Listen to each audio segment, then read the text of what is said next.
mekar, yang terlalu pengap dan sebagainya. Akibat penumpukan kotoran ini ya berakibat nanti kurang bagus, ada kuman-kuman dan sebagainya. Assalamualaikum warahmatullahi wabarakatuh. Halo teman-teman, ketemu lagi dengan caraku 55. Semoga teman-teman juga kondisi sehat walafiat dan dimudahkan rezekinya. Kali ini saya akan membahas yaitu ciri-ciri murai batu kurang nutrisi dan cara mudah mengatasinya. Yang pertama, tentu teman-teman juga harus mengenali kondisi pada burungnya. Kita bisa melihat dari murai itu. Biasanya murai kurang aktif atau biasanya lincah, berkicau, jadi tampak diam dan tangkringan. Sayap itu biasanya dia diam di tangkringan, sayapnya kadang agak turun atau mekar dan sebagainya. Hal lain pada burung itu, kita melihat burung kelihatannya memang kadang ngembang, diem, kadang deproknya di tangkringan kayak gitu. Itu bisa jadi gejala pada burung itu nyilet atau kurus tanpa kita sadari. Tapi kelihatan pada burung murai nyilet kadang bisa juga berkicau, tapi kita hendak megang pada burung itu, padahal burung itu nyilet teman-teman. Jadi yang tidak kita sadari seperti itu, lama berkepanjangan pada burung makin kurus dan sebagainya. Akibatnya ya pada burung akan ngedrop kondisi tubuhnya dan sakit. Jadi perlu dicek fisiknya teman-teman, jadi dipegang pada burungnya, lihat di dadanya kurus apa gemuk. Hal lain yaitu sering ngembang bulu, bisa burung cenderung juga diem, ini bisa jadi kondisi pencernaannya kurang bagus dan sebagainya, atau nutrisi pemberian jangkrik itu kurang, kadang bisa juga berlebih yang mengakibatkan penumpukan nutrisi pada burung juga bisa. Kekurangan EF juga bisa. Pada burung sering kita melihat juga, kadang kita beri makan, lahap dan sebagainya, itu tiba-tiba menurun nafsu makannya. Dan pada burung ini harus kita berikan asupan gizinya teman-teman, seperti vitamin dan sebagainya. Kadang gizi yang meskipun kita beri banyak EF dan sebagainya, tetapi itu tidak bisa diserap dengan tubuhnya burung murai tersebut. Ya biasanya kendala pada pencernaannya kurang bagus, atau metabolisme dalam pencernaan itu kurang bagus, sehingga nutrisi yang kita berikan itu tidak diserap dengan sempurna oleh burung. Ada juga murai yang kebanyakan kita tahu daya tahan pada burung itu kadang menurun teman-teman, dan ini sangat rawan terutama pada cuaca yang perubahan cuaca ya, dari dingin ke panas atau panas ke dingin, atau cuaca pas dingin banget, itu biasanya pada burung itu menurun performanya. Jadi kesehatannya kadang menurun, gampang kena penyakit. Hal lain yaitu penyakit, terutama penyakit pernapasan, senot, atau gangguan metabolisme pencernaan. Ada burung sering lumpuh dan sebagainya, kena tetelo dan sebagainya. Ini harus kita antisipasi pada burung tersebut. Jadi kita juga untuk mengenali pencernaannya bagus apa enggak, kita harus melihat pada burungnya. Di sangkar itu dilihat pada burung ini kotorannya cair, putih, kental, atau bahkan terlalu kering, kadang berubah warna. Itu bisa jadi kita menganalisa teman-teman. Jadi kita harus menganalisa pada burung, merawat burung murai batu itu ya sama sebenarnya dengan burung-burung lainnya. Tetapi untuk kasus burung yang siap dilombakan atau kita siapkan untuk lomba, memang harus kita perhatikan betul-betul teman-teman. Jadi ada juga bulu murai sering rontok. Teman-teman mungkin pernah burungnya sering nyulam ataupun rontok, baru mabung, rontok. Meskipun burung ini sudah tidak mabung atau tidak kondisi mau mabung, itu kebanyakan ya burung itu kekurangan nutrisi juga teman-teman.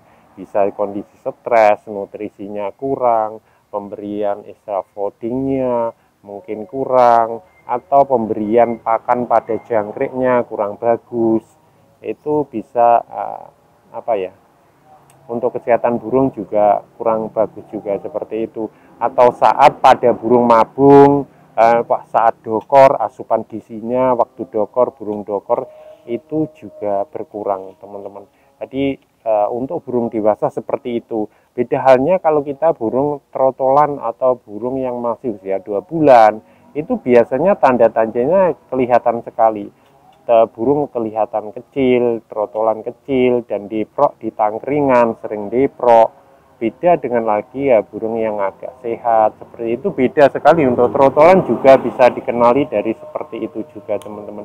Jadi tidak hanya burung dewasa, tetapi burung trotolan juga bisa dikenali dari tingkah laku pada burung tersebut. Kalau memang nyilet ya harus memang dipegang. Jadi bagaimana mas solusinya? Solusi yang dapat saya berikan kepada teman-teman ya sebagai pengalaman saya sendiri ya teman-teman. Ya tentu burung yang pertama harus kita isolasi di tempat yang tenang pada kondisi burung-burung yang seperti ini. Dengan sirkulasi udara yang bagus, bisa juga diablak di ruangan tertentu jauh dari burung murai ya, atau bisa juga setengah ablak. Tapi kadang di saat kadang ada burung yang pernapasannya kurang bagus, saat kita full prodong juga kurang bagus seperti itu. Hal kedua yaitu penjemuran. Apakah boleh dijemur? Kalau saya itu lihat kondisi pada burung. Kalau selagi burung tidak lesu banget, saya tetap penjemuran tipis-tipis teman-teman. Jadi cuma 10 menit aja, misalkan Senin sama Kamis itu saya jemur. Hal lainnya cuma hari Jumat, Sabtu, Minggu bisa saya tempatkan di ruangan aja, diberi pakan, minum, seperti itu. Hal lain yaitu pembersihan pada sangkar. Seringkali kita ya, kadang pada sangkar yang terlalu pengap dan sebagainya akibat penumpukan kotoran ini ya akibat nanti kurang bagus, ada kuman-kuman dan sebagainya. Ini juga pada burung menimbulkan senot dan sebagainya, flu, serak dan sebagainya teman-teman. Jadi harus dibersihkan tiap hari, kecuali burung yang mabung ya. Kalau burung-burung normal saya bersihkan tiap pagi seperti itu. Seminggu atau 2 minggu sekali saya semprot dengan diinspektan pada sangkarnya untuk mencegah kuman-kuman dan sebagainya. Saya pakai Rodalon atau bisa lainnya teman-teman, seperti itu. Hal lain, yang lainnya yaitu pemberian extra fooding itu sebaiknya memang harus rutin pada kondisi-kondisi burung seperti ini. Bisa kita naikkan extra foodingnya 2 atau sampai 5 ekor pagi sore, dan bisa juga diberi cacing seperti itu seminggu 2 kali. Cacing ini sebenarnya juga bagus untuk pencernaan pada burung, membuat burung suhu tubuhnya juga dingin, dan di burung itu tidak terlalu mengurangi over. Tapi kalau pemberian banyak juga menimbulkan kurang bagus. Seperti itu UHA kayak gitu, burung yang nyilet misalkan UHA jangan banyak-banyak, misalkan 5 seperti itu. Sampai burung itu kondisi teman-teman ya. Kalau sudah kondisi baru kita setting seperti itu. Hal lain yaitu pada memandikan pada burung. Untuk kondisi burung seperti saat ini, saya biasanya dilihat cuaca di dulu. Saat kalau terlalu dingin sebaiknya jangan. Ini mempengaruhi pada kondisi pada burung. Burung malah mudah ngedrop kesehatannya. Mandi sebaiknya pada cuaca yang ya nggak terlalu dingin, kayak panas, ada panas gitu. Saya pagi, teman-teman, saya mandikan pagi, tapi ya nggak sering banget. Cuma ya paling seminggu 2 kali seperti itu, agar burung itu tetap terjaga dan sehat. Pemberian suplemen pada burung ini sangat penting teman-teman, vitamin suplemen. Kalau saya beri biasanya Vitacik, atau bisa juga B kompleks, atau bisa vitamin D dan sebagainya, atau juga minyak ikan. Tapi lihat kondisi pada burung. Kalau burung terlalu berahi jangan minyak ikan, pakai Vitacik aja seperti itu. saya berikan itu tiap hari teman-teman. Jadi tiap hari airnya saya ganti, saya campuri Vitacik itu setiap hari, saya buat, saya ganti lagi setiap hari. Saya berikan ini sampai pada burung ini benar-benar kondisi sehat dan fit teman-teman. Baru saya hentikan. Biasanya paling sekitar 2 minggu, kadang 3 minggu ya. Tidak mesti kondisi pada burungnya, tergantung kondisinya.